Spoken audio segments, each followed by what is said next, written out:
Minasyaitonirrajim. Bismillahirrahmanirrahim. Wa mizajuhu min tasnim.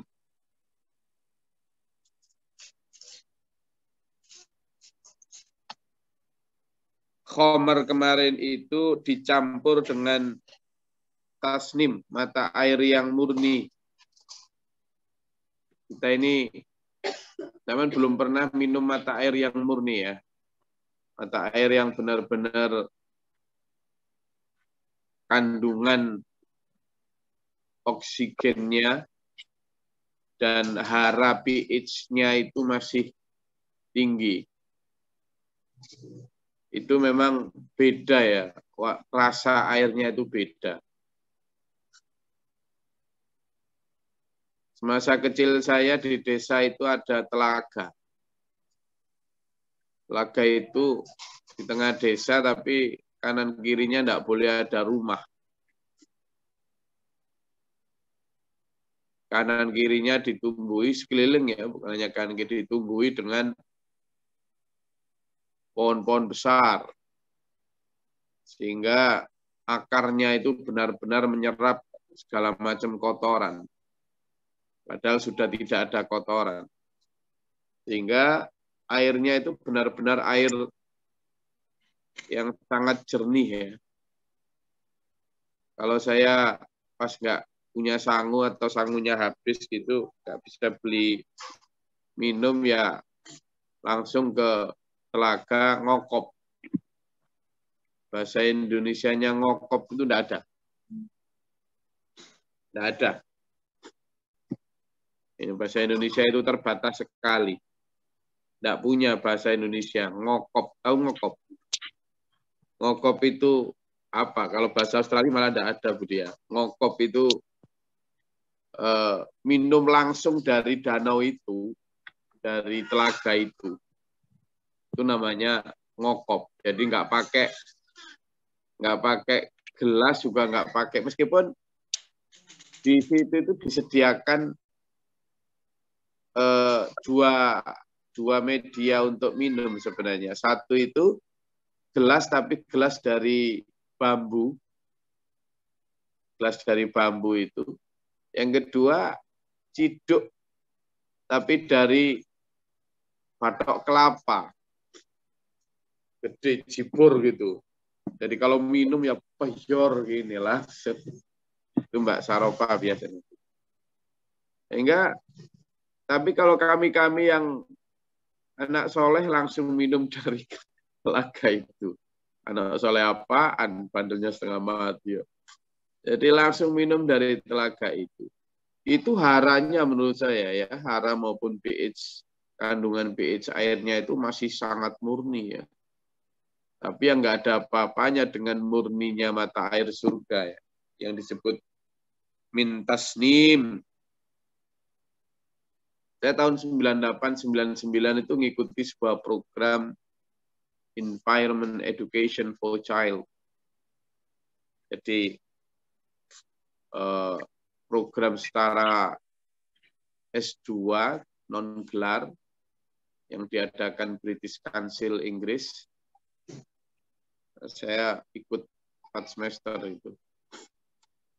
Itu satu di antaranya kami diajak ke sungai, mulai dari hulu ke hilir. Dari hilir kita diajak untuk ngetes air itu. Mereka punya semacam tabel yang isinya adalah daftar mikroorganisme yang kalau organisme ini ada di situ, berarti kandungannya sekian persen. Nanti mulai dari hilir itu lanjut kita telusuri ke hulu. Di setiap titik kita akan tes airnya. Ternyata memang semakin dari hilir itu kandungan hara atau kandungan pH-nya jelek. Nanti makin ke sini makin baik, makin baik. Begitu di ujung sana, yang memang sangat sulit dicapai, ya. Nyampe di ujung sana, di hulunya itu, memang di sumber airnya itu memang benar-benar ya kita teliti itu dengan tabel mikroorganisme yang mereka miliki itu, binatang-binatang kecil yang dalam daftar Dabel itu ada semua. Berarti memang itu kandungan mineralnya tinggi sekali. Minum di situ itu luar biasa, beda memang. Saya jadi ingat itu kenapa ketika bicara tentang tasnim, saya cuma membayangkan gimana nikmatnya mata air surga ya. Kalau mata air di daerah pegunungan begitu saja, beda banget sama mata air yang sekarang kita kenal air mineral, apalagi yang kemasan. Ya. Kalau air kemasan itu kan sudah campuran ini itu ya. Nah ini minta steam dulu. Sudah khomer ditambah dengan air mata air yang super jernih. Ainan suatu mata air yang yashrobu bihal muqarrabun. Bukan hanya semata-mata airnya yang jernih, tapi siapa yang meminumnya. Nah ini. Siapa yang berhak meminumnya? Dulur. Siapa yang berhak meminumnya? Al-muqarrabun. Orang-orang yang dekat kepada Allah. Apa siapa? Orang yang dekat kepada Allah. Makanya ajakan Allah ya kepada kita itu jelas.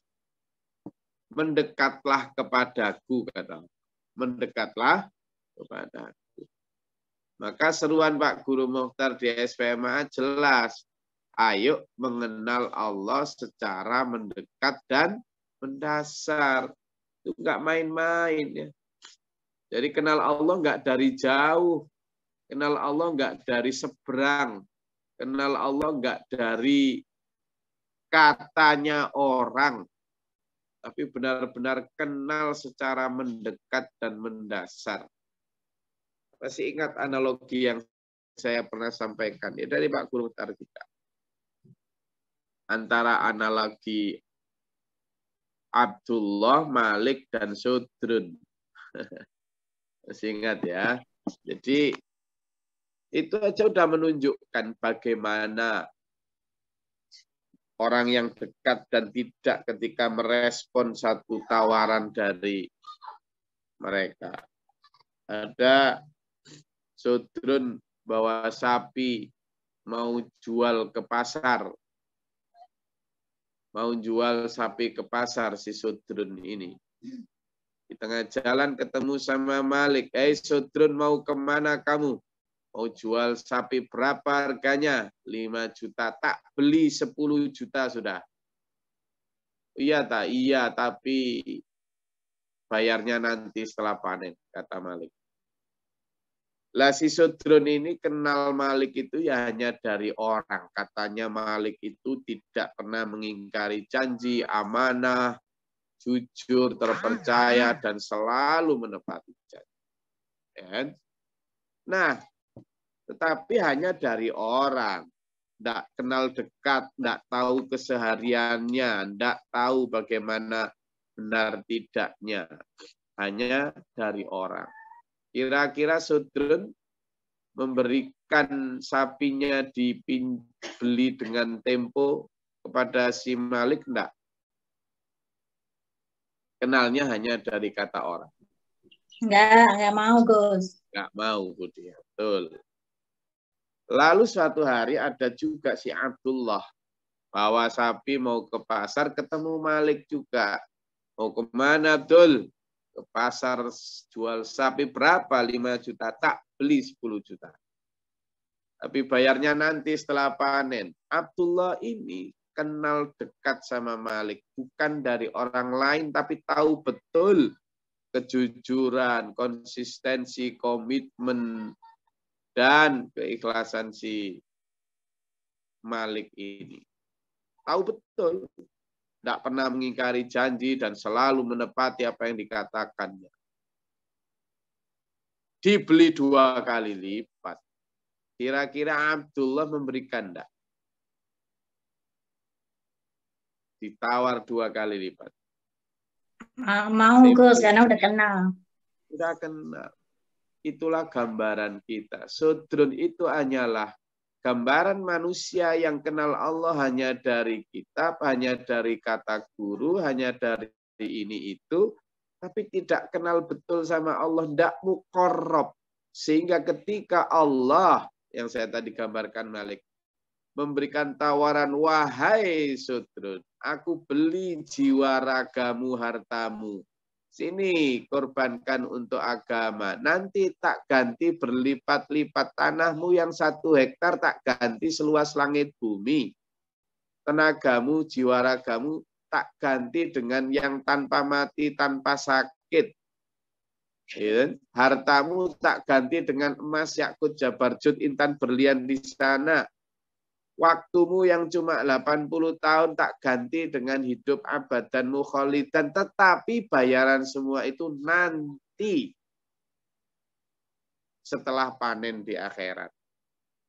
Lah yang kenal Allah hanya dari kitab, hanya dari kiai atau dari para ahli agama, tak kenal dekat, yo ragu-ragu masih. Udah iya, mosok temen, mosok iya, itu. Ada Abdullah. Siapa gambaran Abdullah? Abdullah ini adalah orang yang beriman. Yang dekat betul kepada Allah. Kenal tidak hanya dari kitab. Ya mungkin awalnya dari kitab. Tetapi kemudian mendekat kepada Allah. Dekat betul. Muqarrab betul. Ditawari sama Allah. Hei orang beriman. Innallaha ashtara minal mu'minina anfusahum wa amwalahum bi anna lahumul jannah. Sungguhnya orang beriman telah menjual beli hartanya kepada Allah dengan bayaran surga nanti. Hal adullukum ala tijaratin tunjikum min adzabin alim tu'minuna billahi wa rasulihi wa tujahiduna fi sabilillahi bi amwalikum wa anfusikum. Mau kamu tak tunjukkan perdagangan yang enggak rugi, yaitu dagangan sama Allah, dengan cara kamu menjual harta benda jiwa ragamu pada Allah, nanti diganti dengan apa? Yaghfir lakum dzunubakum wa yadkhilkum jannah. Kamu akan diampuni dosamu dan dimasukkan ke dalam surga. Yang Abdullah orang beriman, oh monggo Gusti, serta merta. Karena apa? Karena muqarrab, dekat, tidak ragu. Nah ini dulur yang ainai yashrabu bihal muqarrabun, yang berhak untuk meminum tasnim, yang berhak meminum rahiqim makhtum. Ayo, minum. Tapi ini pas puasa ya. Tadi malam sahurnya rahiqim makhtum min tasnim. Tadi malam sahurnya apa minumnya?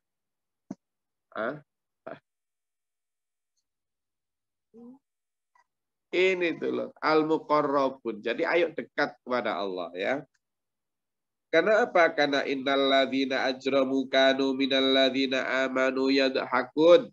Karena orang-orang yang berdosa itu dulunya ketika bertemu orang beriman itu yadhakun, mentertawakan. Jadi bahasan kita tentang air mata air surga, tentang kenikmatan kebebasan nanti di akhirat, tentang ancaman neraka buat orang-orang yang itu alah apa itu diketawain dulu. 1500 tahun yang lalu banyak orang mengetawakan orang beriman.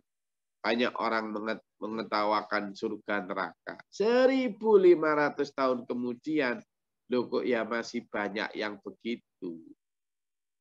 Ya, perilaku orang zaman kuno sebelum Majapahit itu. Loh lah iya, Majapahit itu kan 1400 sekian. Tak Masehi. Loh, Nabi Muhammad itu tahun 600 sekian Masehi, 500 sekian Masehi. Berarti kan sudah hampir 800 tahun kemudian Majapahit. Apalagi kita 1400 tahun kemudian. Lah kok kemudian sikap-sikap purba, sikap jahili itu masih dilakukan. Katanya modern. Ya, kan? Itu tadi ketika ketemu orang beriman, bahasan akhirat, itu selalu diketawain. Yadhakun. Wa idza marru bihim yataghamazun. Kalau orang beriman lewat di depan mereka, ya kemudian mereka saling lirik-lirik, ngasih kode, intinya mentertawakan, menghina. Tuh, sok suci, sok apa? Sok agamis. Itulah akhirat itu nanti akhirat. Wa idza qalabu ila ahlihim qalabu fakihin. Dan ketika mereka berbalik kembali kepada keluarga mereka, mereka kembali dengan gembira. Ketika di depan orang beriman gitu, sudah saling bisik-berbisik dan seterusnya. Iya. Jadi memang kalau sampai dan saya mendakwahkan konsep-konsep surga neraka itu ya siap-siap diapain? Dicipin. Siap-siap masih. Ya. Jadi ya wis memang begitu. Alhamdulillah kemarin saya melayani kajian dengan ibu-ibu jamaah taklim Masjid Baitul Amanah Polresta Denpasar yang datang ke pondok kita di SPMA Bali. Alhamdulillah juga berjalan gayeng. Dan saya sampaikan juga dari SPMA itu tidak hanya akhirat saja, bukan ya. Kita itu justru ngajak kerja keras melebihi kerja kerasnya orang-orang yang tidak percaya akhirat di dunianya ini. Jadi dunia kita itu justru lebih keras. Guru Muhtar itu kasih analogi gini. Kalau orang kafir bekerja misalnya cuma 4 jam, maka orang beriman kerjanya harus 8 jam. Kalau orang kafir 8 jam, kita kerjanya harus 16 jam. Kenapa? Karena kalau orang yang tidak percaya akhirat itu hanya hidup hasil usaha untuk dunia. Lah kalau kita kan akhirat, berarti hasil kerjanya harus double. Maka kerja kerasnya harus double di dunianya. Sebaliknya, kita makan, kalau orang tidak percaya akhirat, makannya 4 piring misalnya. Kita cukup 1 piring, yang 3 piring kita simpan untuk kita berikan pada fakir miskin untuk makan di akhirat. Sehingga justru orang-orang beriman itu bukan kok cuma dunia akhirat, kok enggak, justru dunianya jauh lebih keras, jauh lebih produktif. Karena yang dipersiapkan 2 kehidupan. Ya, jadi itu dulu ayat-ayat yang bisa kita elaborasi dari iming-iming surga yang memang hanya menggetarkan bagi orang-orang yang beriman ya.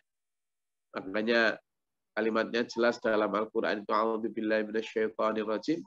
Idza tutla 'alaihim ayatul rahmanu kharru sujjatan wa bukiya. Ketika dibacakan ayat-ayat Allah yang Maha Rahman tentang apapun ya, orang-orang yang beriman itu hatinya lembut sehingga gampang tersentuh, lalu bergetar, menyungkur, sujud, nangis. Nangis. Dalam ayat lain disebutkan a'udzubillahi minasyaitonirrajim. Wa idza sami'u ma unzila ila rasul, ketika mereka mendengar apa yang disampaikan oleh Rasul, tara lihatlah ayunahum, mata mereka, tafidu minat dam'i mimma arafu minal haq, bercucuran air mata dari mata mereka. Kenapa? Karena menyaksikan kebenaran. Loh, yang menyaksikan itu menyaksikan apa, wong? Hanya kalimat yang keluar dari lisan Rasulullah. Menyaksikan dalam arti dengan mata batin mereka tahu kebenaran. Nah, ini orang-orang yang muqarrab ya. Oke, Dilar. Tuh, jadi iming-iming surga sedemikian gencar Allah gencarkan di dalam beberapa surat ayat kepada kita. Nah, sekarang terpulang kepada kita. Kepencut enggak? Kalau kepencut, seberapa kepencut? Kalau sudah sedemikian kepencut, apa upaya untuk mendapatkan apa yang sampean kepincuti tadi? Yuk, ngobrol. Oh, apa yang mau dinyatakan dan ditanyakan? Silakan.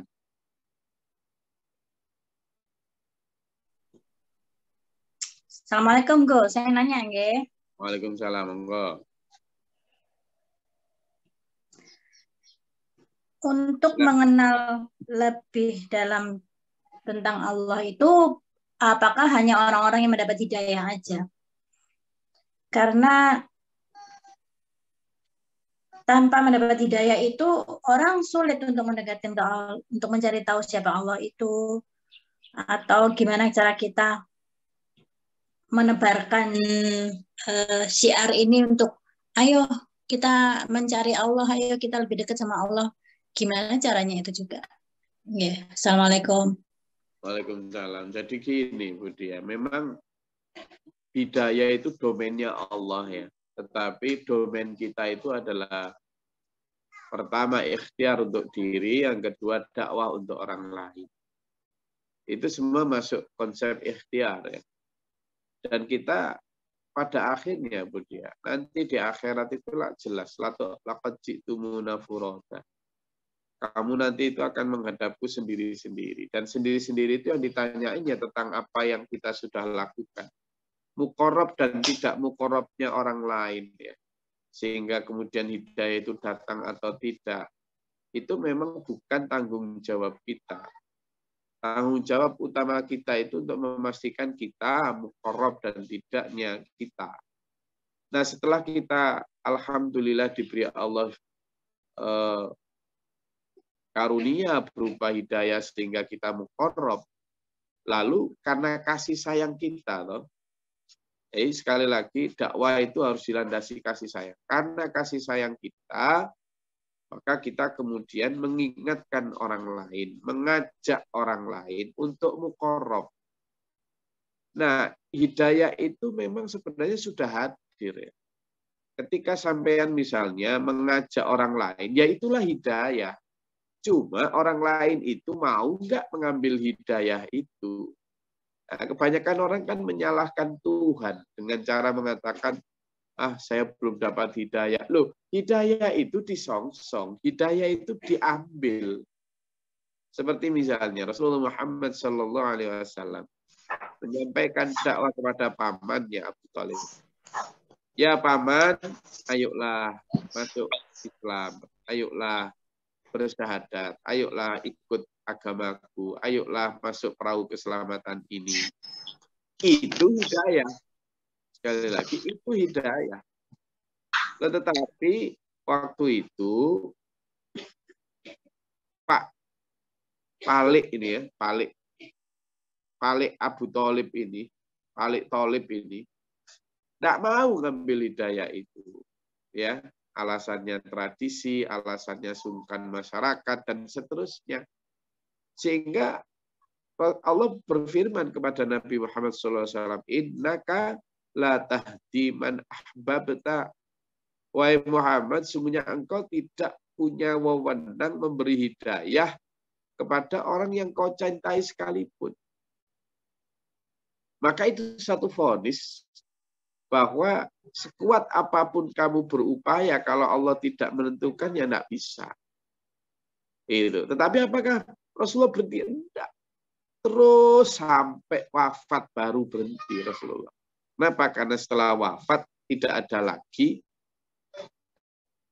bisa kesempatan ikhtiar. Tapi sebelum mereka wafat, maka kesempatan untuk baik itu tetap ada. Nah itu. Sehingga apa?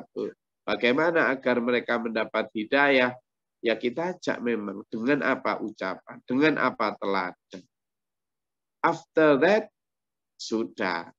We hands up to Allah. Jadi kita menyerahkannya kepada Allah. Memang berat. Memang berat. Ya seperti Nabi Nuh yang sudah berupaya untuk mendekatkan anaknya kepada Allah dengan mengajak ibadah bersama. Istrinya juga diajak. Tapi istri dan anaknya pada akhirnya tidak mau. Tetapi upaya Nabi Nuh sampai titik darah penghabisan. Sampai ketika vonis Allah berlaku. Ketika mereka mati baru berhenti.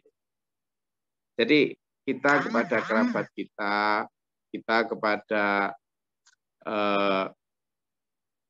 teman kita, anak istri suami kita, mau kita ajak kepada satu derap langkah perahu yang sama, tetap lakukan dengan penuh kasih sayang, dengan penuh ucapan dan teladan, serta doa. Karena yang memiliki hidayah itu Allah. Tetapi ketika itu tidak berjalan dengan sesuai rencana, maka ya sudah kita kembalikan kepada Allah. Tetapi sampai kapan? Sampai mereka meninggal. Sebelum mereka meninggal, mereka masih punya kesempatan lain. Itu deh. Silakan yang lain. Enggak. Saya Gus mau bertanya. Assalamualaikum warahmatullahi wabarakatuh. Nah, pakai bahasa Sunda Pak Maman. Oh, kumaha Gus Damang? Damang Pak Maman, pilek ini segede. Oh iya saya udah tahu pilek Gus, suara udah lain.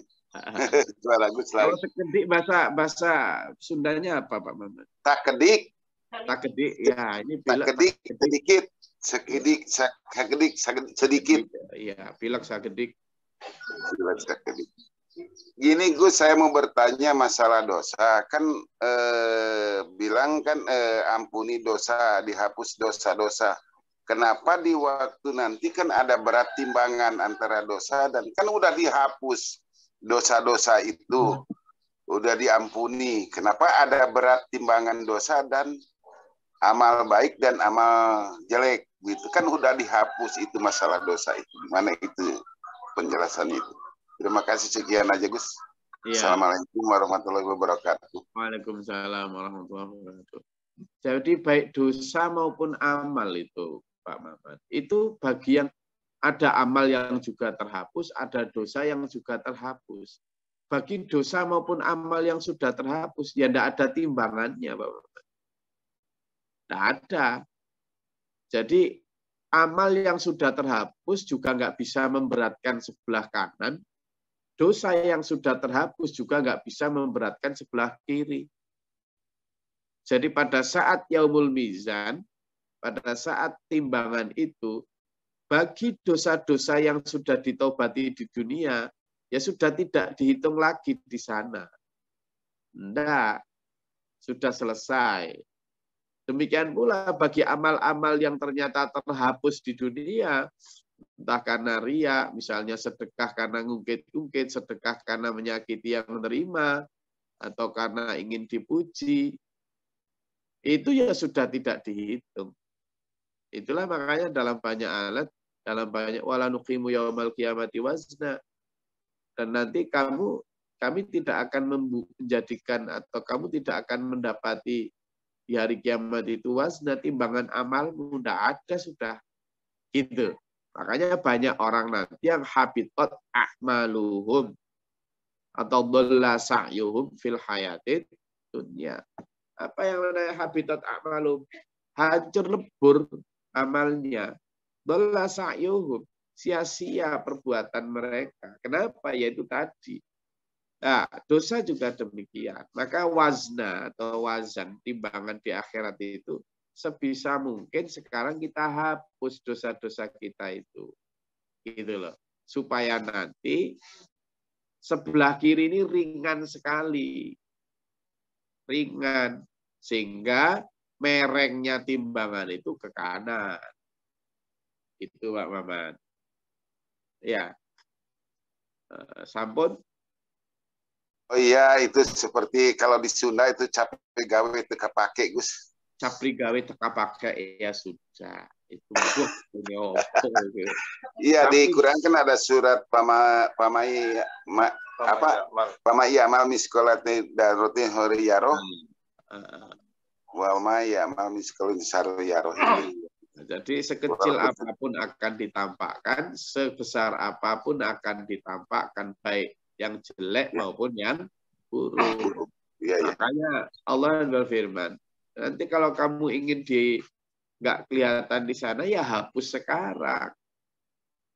Itu enak, makanya banyak-banyaklah siapkanlah pulpen sebelah kanan, siapkanlah penghapus sebelah kiri. Itu filosofinya. Jadi antara pulpen pencatat dan penghapus itu penempatannya di situ. Jangan dibalik. Sebelah kanan penghapus, sebelah kiri pulpen. Waduh, ya amal yang banyak terhapus terus. Nah, sementara amal yang kiri malah kecatat terus. Harusnya yang disiapkan itu, siapkanlah penghapus sebelah kiri, siapkanlah pencatat di sebelah kanan. Dengan cara apa penghapus itu? Banyak istighfar, minta maaf. Sementara kanan, ya fal ya'mal amalan sholihah. Itu yang faman kana yarju liqa'a rabbih. Barang siapa yang ingin bertemu dekat kepada Tuhannya, maka beramal yang banyak. Kanan kasih catatan, yang kiri kasih penghapus. Oke? Oke, saya rasa itu. Ada lagi? Sin Gus. Oke. Kalau tentang aurat itu Gus, menutup Allahumma Ini stur auratana. Allahumma stur auratana itu Gus gimana Gus? Ya Sattar, yang maha menutupi. Jadi kita itu akan ditutupi aib kita di akhirat ketika kita menutupi dan menghapus aib kita di dunia maupun menutupi aib orang lain. Kita itu penuh aib, Mas Malik. Kita itu penuh aib di dunia ini. Mau Gus, mau Kiai, mau semuanya itu penuh aib kita. Aurat itu kehormatan, tetapi ketika itu melanggar itu menjadi aib. Nah, ketika terbuka aurat kita, itu akan terhina. Makanya di akhirat itu banyak orang yang dihinakan nanti di akhirat. Itu ya karena itu ketika di dunia itu apa yang kayak baik padahal dalamnya busuk atau malah suka mengumbar aib orang lain. Maka ketika kita minta kepada Allah, ya Allah, tutupilah aibku, itu ada kaitannya dengan apa? Rabbana la tu'akhirna inna sina au akhtana. Setelah kita melakukan penelusuran dosa yang begitu dalam, begitu teliti, ternyata mungkin karena kita nasina au akhtana, kita lupa atau masih ada yang terlewat, maka ya Allah la tu'akhirna. Jangan engkau tuntut aku lagi, Allah. Tutupilah aibku, ampunilah dosaku, hapuskanlah kesalahanku. Sehingga nanti tidak menjadi kehinaan di akhirat. Itu, tetapi doa itu setelah kita melakukan penelusuran. Bukan kok kemudian setelah kita melakukan dosa besar, lalu ngomong, ya Allah tutupilah aibku. Tidak bisa. Barusan melanggar dengan terang-terangan. Yang itu sama dengan Rabbana la tu'akhirna inna sina au akhtana. Jadi setelah secara teliti melakukan penelusuran dosa, mungkin masih ada yang tercecer dan kita lupa, baru doa itu. Ya Allah, janganlah engkau tuntut aku, tutupilah auratku, jika memang masih ada yang tercecer. Dulu. Ya. Clear ya? Jadi bukan orang yang ayo menciptakan dosa nanti bertobat. Nah, ini banyak itu. Ada sekarang anak paham seperti itu. Jadi nasina wa akhtana itu karena saking dhaifnya manusia, saking apesnya manusia. Sudah hati-hati tapi masih kecentok dosa. Nah, itu yang kemudian minta ampun kepada Allah. Terima kasih, Gus. Ini Amalia Taresa ini nama lain dari Malik Syekh Al-Bantani.